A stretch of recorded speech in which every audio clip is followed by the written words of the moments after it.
Özellikle hastalarımızda şu dönemde mevsimsel alerjik rinitte büyük bir patlama var.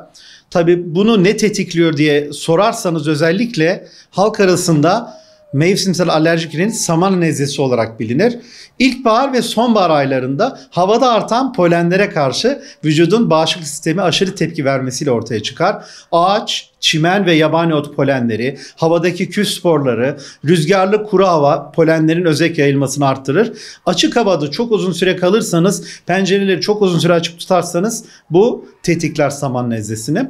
Peki alerjik rinitin yani saman nezlesinin belirtileri grip veya salgın hastalıklarla nasıl karıştırılıyor? Bu çok soruluyor hastalarımızda. Alerjik rinit ve grip benzeri belirtiler birbirine benzediği için aslında ayıracak çok net belirtiler var. Mesela alerjik rinitte burun akıntısı daha şeffaf ve sulu olur ama gripte, soğuk algınlığında daha yoğun, bazen sarı veya yeşil olabilir.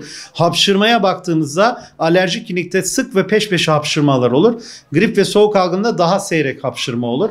Kaşıntıya baktığımızda burun ve gözde kaşıntı saman nezlesi yani alerjik rinit de çok yaygındır ama grip soğuk algınlığında daha nadirdir.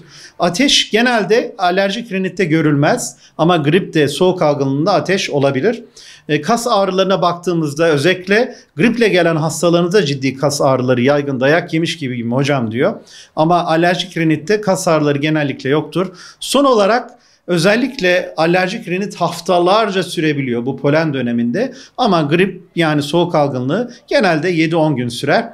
Bir de mevsimsel alerjik rinite karşı alınabilecek koruma yöntemleri var.